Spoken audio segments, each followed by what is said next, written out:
You're listening to Seattle Real Estate Podcast. Hey everybody, welcome back. And if you haven't been here before, my name's Sean Reynolds. I'm the owner of Summit Properties Northwest, Reynolds and Kline Appraisal. I'm a pro-business guy. I talk about business stuff. I talk a lot about stuff that happens in Seattle.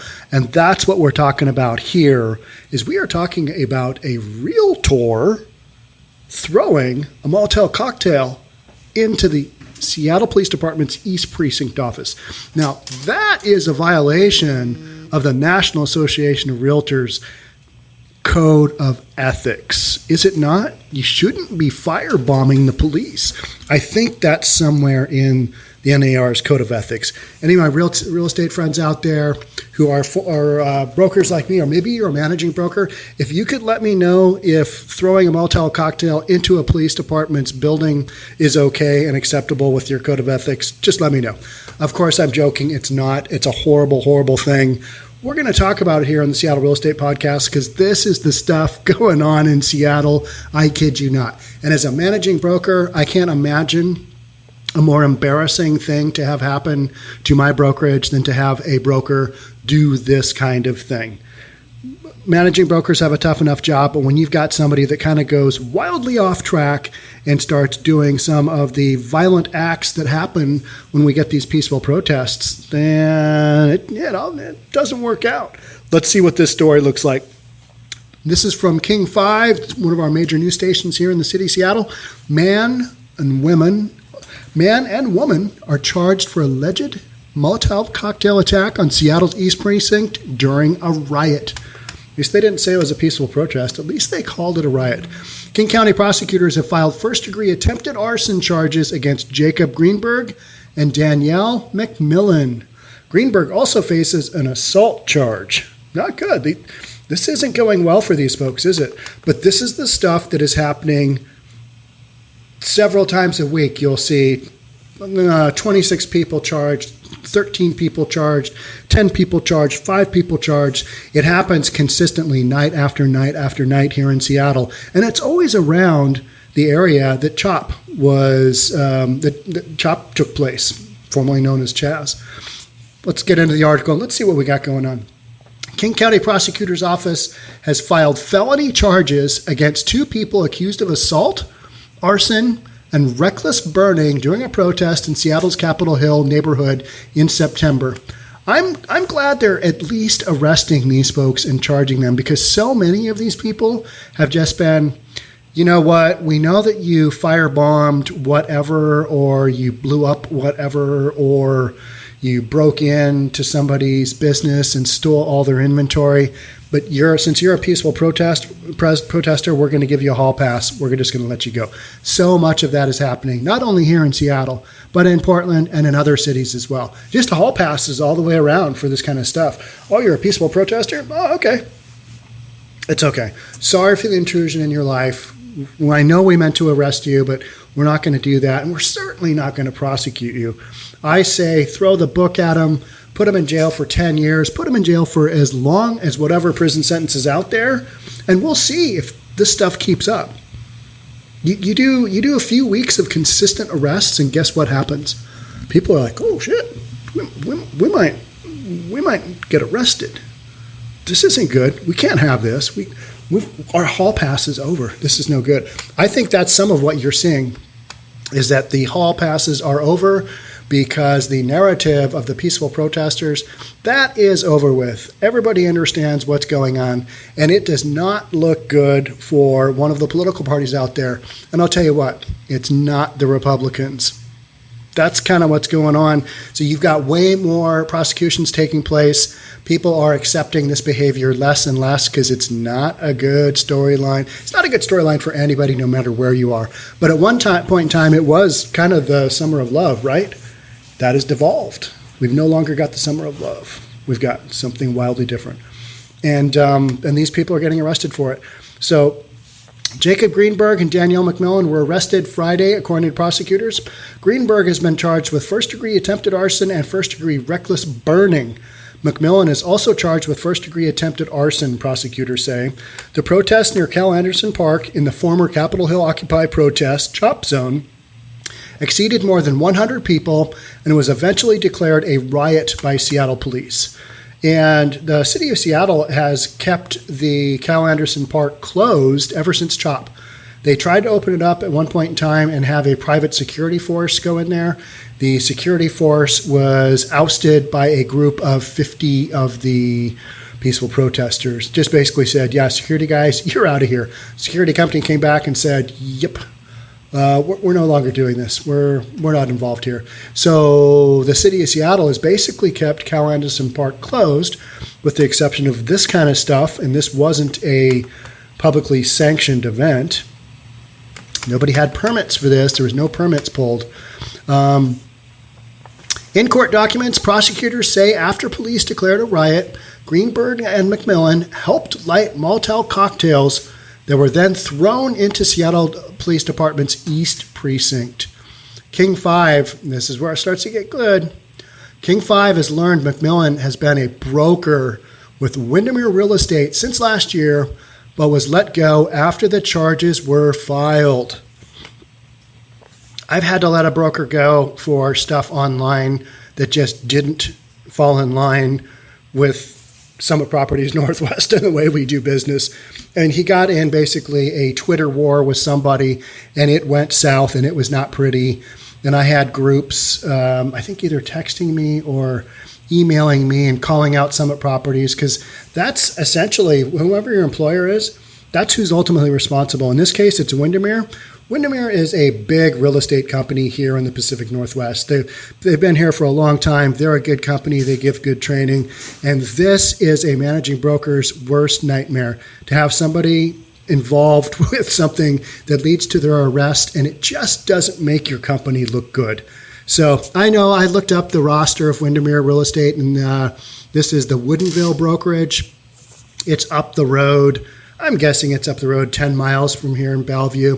It's a good brokerage. I know a few of the people there. I don't know the managing broker at all, but it's your standard real estate brokerage. And then all of a sudden, it's got its name thrown out there. I also wanted to point out that people are always talking. They're always talking about, oh, I'm a realtor. Now, what that means is that means you are a dues-paying member of the National Association of Realtors, the NAR.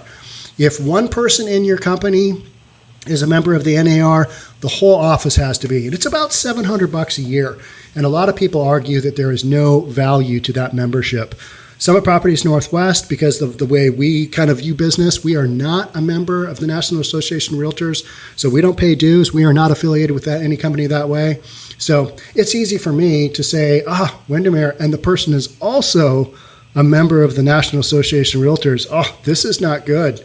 This does not look good. Should we defund all realtors? Should we defund Windermere? And of course, I'm totally jesting, because this is one real estate broker's mistake.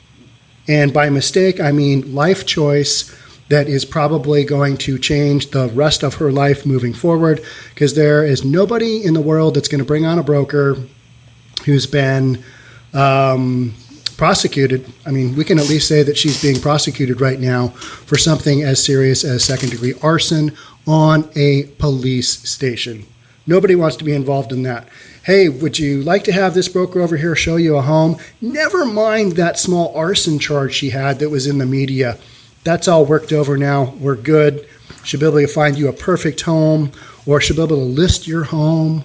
You know, she feels really sorry for what she's done, and I'm sure she's had a big change of heart. Yeah, I mean, maybe you can say that about some people, but in the real estate game, that's not going to work. Not going to cut it. You're all done. So that one decision to light and have a Molotov cocktail thrown into a police station, difficult. Would not have wanted to be that managing broker. You see the news story come through, and he's like, that is one of my brokers. Oh, no. Nightmare. Total nightmare. Like I've said, I've been on that hot seat, but not this bad.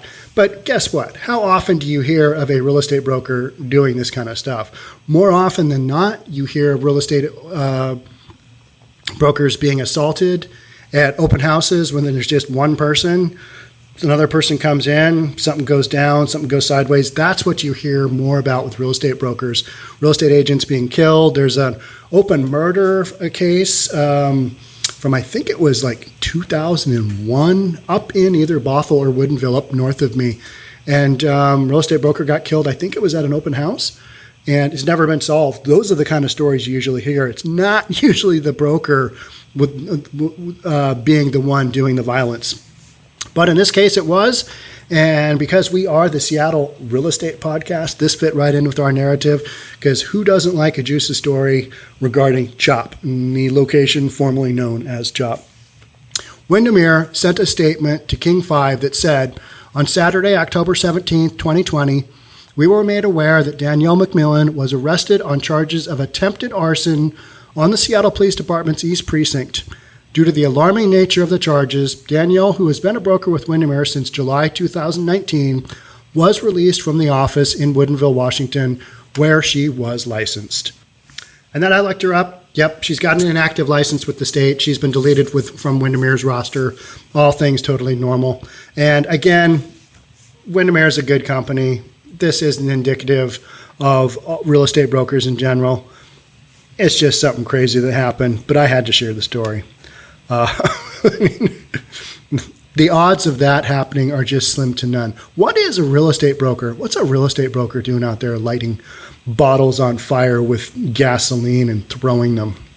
That's just nuts. Greenburg, that's the guy. Greenburg has also been charged with first-degree assault for his alleged attack on a Seattle police officer with a baseball bat during that same riot. The incident was captured on video and was shared across the country. The officer that was struck was hospitalized. It cracked his helmet. We're going to go check in on that story right now, because this is the same night, and this is just the kind of stuff that is ongoing on a regular basis. So try and put the whole realtor thing behind you, and we're going to move on. But also kind of keep it in mind. Seattle police said that an officer was injured after being struck in the head with a baseball bat during a protest Wednesday night. At least 13 people were arrested. And this was from back in late September 23rd, so a few weeks ago. And so my point is that this is happening a while ago. Now, prosecutors and police are following up. They are arresting people. So this is the story we've got going on. All of a sudden, city leaders are like, you know what? We got to crack down a little bit. We've got to get this under control, because this is a story that has gone wildly not in our direction. The rest of the country is sitting here looking at our summer of love, which devolved into people getting killed and basic lawlessness. This is not the message that we want moving forward. The rest of the country that doesn't necessarily believe in defunding the police are looking, going, look at the leadership in Seattle. Look at the leadership in Portland. Look at the leadership in Chicago. How's that working out? It's not good.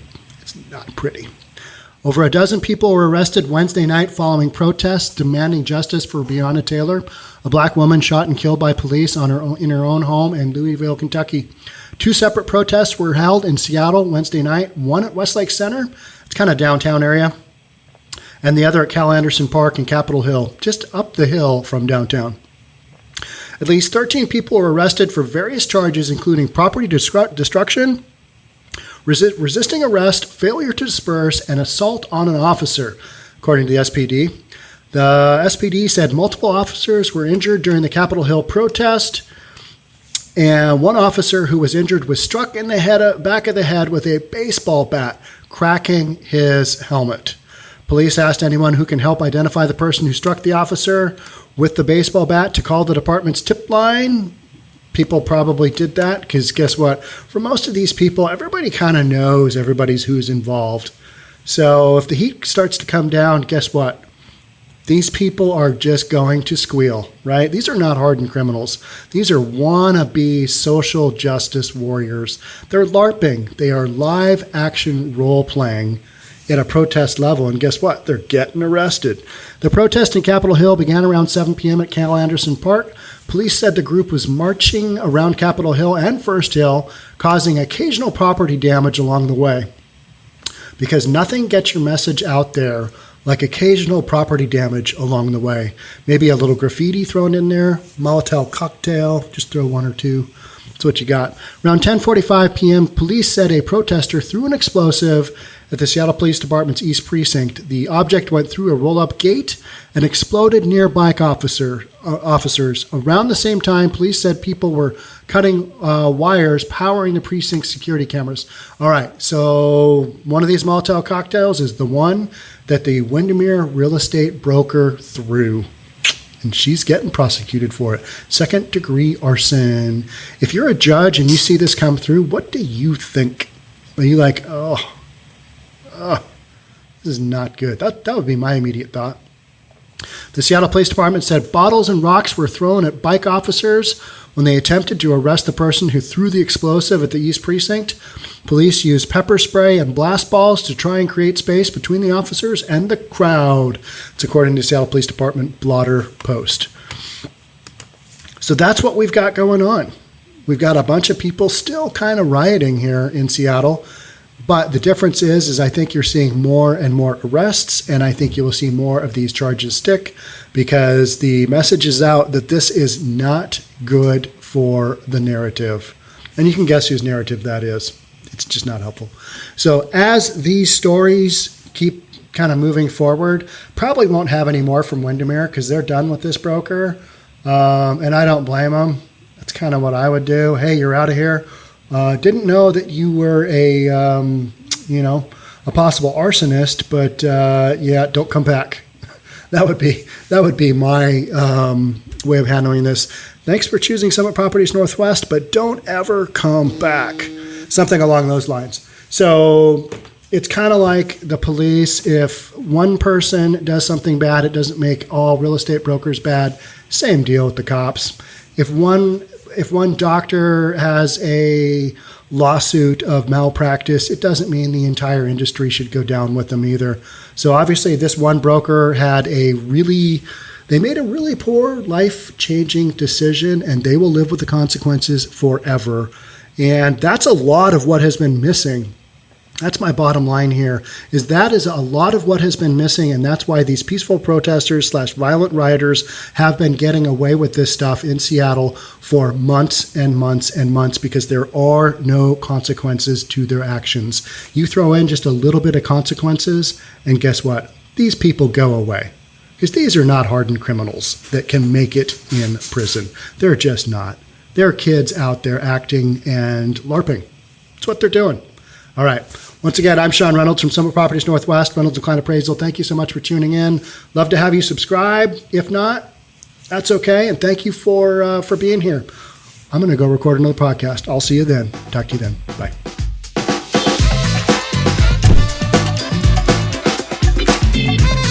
Don't forget to subscribe to our channel and hit the notification bell so you'll know when our next video is out.